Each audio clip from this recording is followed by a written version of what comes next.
लद्दाख हिंसा को लेकर आज होगी हाई लेवल बैठक। उपराज्यपाल कविंदर गुप्ता की अगुवाई में शाम 5 बजे राजभवन में होगी बैठक। पुलिस और प्रशासन के सीनियर ऑफिसर रहेंगे मौजूद। केंद्रीय गृह मंत्रालय की टीम पहुंची लेह। कल हुई हिंसा की जांच के लिए पहुंची है टीम। लेह में अधिकारियों से भी मुलाकात करेगी टीम। लेह हिंसा मामले में पुलिस की बड़ी कार्रवाई। अब तक 48 लोग किए गए गिरफ्तार।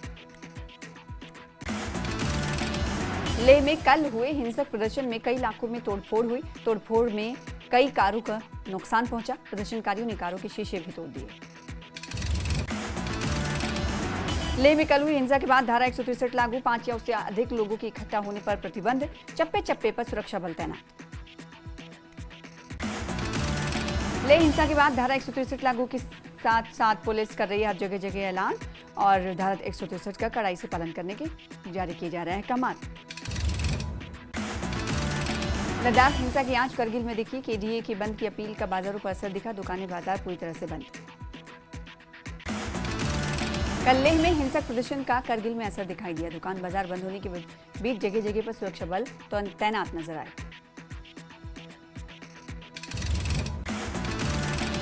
करगिल डेमोक्रेटिक अलायंस की अपील पर संकुल में पूर्ण रूप से बंद किया गया। दुकानें बाजार परिवहन और अन्य व्यावसायिक प्रतिष्ठान बंद रहे। सड़कों पर वाहन भी नहीं चले। सामाजिक कार्यकर्ता सज्जाद करगिली, आगा सैयद अब्बास रिजवी और पूर्व कार्यकारी पार्षद इसरू पनखर ने भी की सीआरपीएफ की गोलीबारी की निंदा। करगिल के लोगों से शांतिपूर्ण बंद रखने और घरों में रहने की अपील की। लद्दाख हिंसा के बाद सोनम वांगचुक की मुश्किलें बढ़ी। विदेशी फंडिंग के मामलों में सोनम वांगचुक के खिलाफ सीबीआई की जांच तेज। पिछले 2 महीने से जांच में जुटी है सोनम वांगचुक को लेकर टीम। लेह हिंसा पर गृह मंत्रालय का बयान। 24 सितंबर को भड़काऊ भाषण से भीड़ उग्र हुई। भीड़ ने अनशन स्थल से निकलकर हिंसा की। लेह हिंसा को लेकर बीजेपी नेता अमित मालवीय ने सोशल मीडिया पर सोनम वांगचुक का वीडियो किया जारी। देखा पुराने वीडियो में सोनम वांगचुक ने प्रदर्शनकारियों को नकाब और हुड पहन कर आने को कहा था।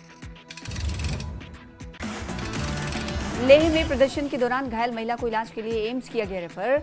एपेक्स बॉडी के अध्यक्ष थुपसान छिवांग और उपाध्यक्ष चेरिंग दोरजे ने एसएनएम में अस्पताल का किया दौरा। बाकी घायलों से की मुलाकात।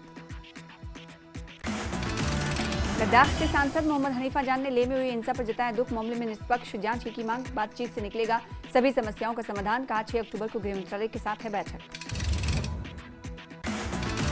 डॉक्टर करण सिंह ने लद्दाख के युवाओं की बढ़ती नाराजगी पर चिंता व्यक्त की। उन्होंने अधिकारियों से अपील की कि युवाओं की मांगों पर गंभीरता से विचार किया जाए और संवैधानिक उपाय लागू किए जाए। कल लेह हिंसा में तकरीबन 90 लोगों को एसएनएम अस्पताल में कराया गया था भर्ती, जिनमें से अधिकतर लोगों को दे दी गई है छुट्टी। अब 18 मरीज ही अस्पताल में हैं भर्ती। जम्मू में शिवसेना यूबीटी ने लेह की घटना को दुर्भाग्यपूर्ण बताया और केंद्र से तत्काल जम्मू कश्मीर का दर्जा बहाली की मांग की। लेह हिंसा को महबूबा मुफ्ती ने दुर्भाग्यपूर्ण बताया। कहा कि उन्हें आशंका है कि अगर उन्हें 6ठी अनुसूची नहीं मिली तो वो सब कुछ खो देंगे। और उन्होंने कहा कि सोनम वांगचुक एक शांतिपूर्ण कार्यकर्ता हैं जो हमेशा सच बोलते हैं। लद्दाख के लोगों की आशंकाओं को दूर करने के लिए नई दिल्ली की ओर से कार्रवाई के साथ बातचीत जरूरी है। महबूबा मुफ्ती ने गृह मंत्रालय के बयान की निंदा की। कहा कि मैं सोनम वांगचुक पर गृह मंत्रालय के बयान की निंदा करती हूं। केंद्र सरकार की गलत नीतियों के कारण लद्दाख पहली बार इस हिंसात्मक दौर से गुजर रहा है। लद्दाख में हिंसा के मामले में पुलिस ने अब तक 50 से ज्यादा लोगों को गिरफ्तार किया। इनमें से कई नाबालिग भी शामिल हैं। लद्दाख हिंसा में नेपाली नागरिकों और नाबालिगों को हिंसा में किया गया शामिल। 20 से ज्यादा नेपाली नागरिक लद्दाख में हिंसा के वक्त मौजूद थे। पुलिस उनकी भूमिका की कर रही है जांच।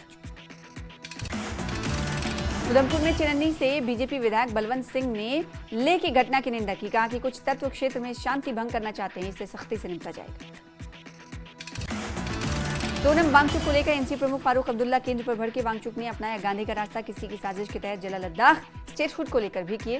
कहा कि दावे निकले खोखले। करगिल डेमोक्रेटिक अलायंस ने हाजी असगर करबलाई की अगुवाई में प्रेस वार्ता की। लेह में हुए हिंसक प्रदर्शन को बताया दुर्भाग्यपूर्ण। कहा यह गृह मंत्रालय की ओर से देरी का परिणाम है। गोलीबारी की घटना की हाई लेवल जांच कराने की मांग। लद्दाख में कल हुए प्रदर्शन को लेकर एनसी नेता शेख बशीर का बीजेपी पर हमला। कहा लद्दाख के लोगों की जायज मांगों को किया जा रहा नजरअंदाज। आम आदमी पार्टी के सांसद संजय सिंह ने लेह में हुए प्रदर्शन के लिए केंद्र सरकार को ठहराया जिम्मेदार। कहा 6th शेड्यूल और अपने अधिकारों को लेकर लद्दाख में आंदोलन, लेकिन केंद्र में बैठी हुई सरकार बनी हुई है तानाशाह। लद्दाख में कल हुए प्रदर्शन को लेकर बीजेपी विधायक विक्रम रंधावा ने दी प्रतिक्रिया। कहा इस प्रदर्शन के पीछे कांग्रेस का हाथ। सीएम उमर अब्दुल्ला का कठुआ दौरा, बाढ़ प्रभावित इलाकों का किया हवाई सर्वे। और सीएम उमर अब्दुल्ला ने रेसिंग प्रतिभा आतिका मीर के प्रदर्शन की तारीफ की। एक्स पर पोस्ट में लिखा कि वो दिन दूर नहीं जब वो मोटर रेसिंग में F1 में हिस्सा लेने वाली पहली कश्मीरी बन जाएं। कठुआ में बाढ़ प्रभावित इलाके दुग्गन का किया सीएम उमर ने दौरा। स्थानीय विधायक रामेश्वर सिंह ने किया सीएम उमर का स्वागत। सीएम उमर अब्दुल्ला ने कठुआ में हुई भारी तबाही पर बयान दिया। उन्होंने कहा कि कठुआ से लेकर कुपवाड़ा तक भारी नुकसान हुआ है। 350 के करीब पुल टूटने की उम्मीद बताई गई। केंद्र सरकार हमें विशेष राहत पैकेज देगी। सीएम उमर पहुंचे रियासी के माहौर उपमंडल, 3 गांव का किया हवाई सर्वे। यहां जमीन धंसने के कारण सैकड़ों लोगों ने खोए अपने घर। सीएम उमर अब्दुल्ला ने बिलावर के दुग्गन में प्रभावित लोगों से की मुलाकात। प्रशासनिक अधिकारियों के साथ बैठक में प्रभावितों को हर संभव मदद पहुंचाने के निर्देश दिए। कठुआ के बाढ़ प्रभावित इलाकों का दौरा करने के बाद बोले सीएम उमर, हम बारिश से प्रभावित हर परिवार को 5 मरला जमीन देंगे।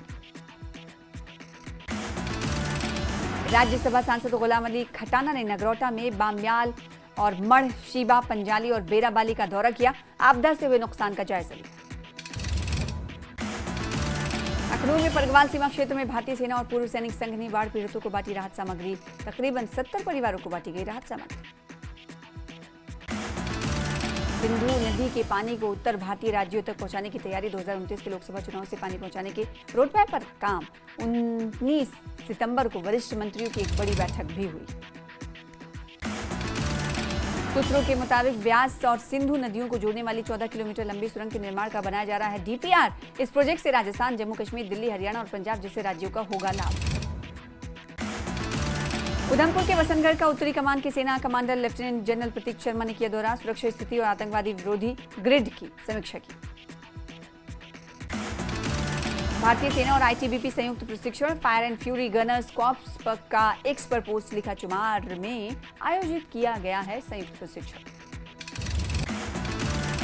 जम्मू का हिल स्टेशन पत्नी टॉप में पर्यटकों की संख्या में आई भारी गिरावट। छोटे व्यवसाय के बंद होने से नौकरियों के जाने का खतरा बढ़ा। लोगों ने प्रशासन से की पर्यटन को बढ़ाने के लिए ठोस कदम उठाने की अपील।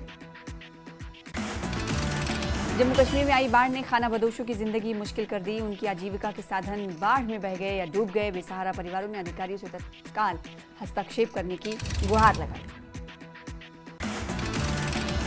नगर पालिका त्राल ने 1 घंटा एक साथ नामक कार्यक्रम का आयोजन किया, जिसमें विभिन्न स्कूलों के बच्चों ने भाग लिया। स्वच्छता के महत्व के प्रति लोगों को जागरूक किया गया।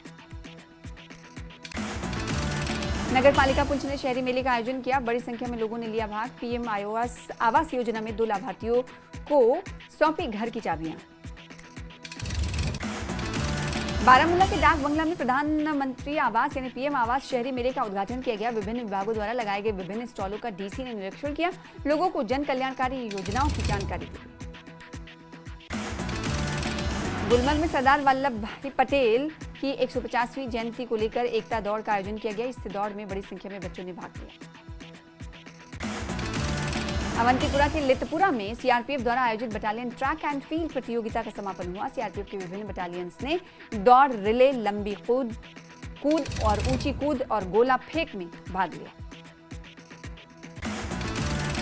मागाम की मुआविन कमेटी ने पटन में एक धार्मिक शैक्षणिक सम्मेलन का आयोजन किया। हजारों छात्रों ने सम्मेलन में भाग लिया। समाज की सभी बुराइयों को खत्म करने पर जोर दिया।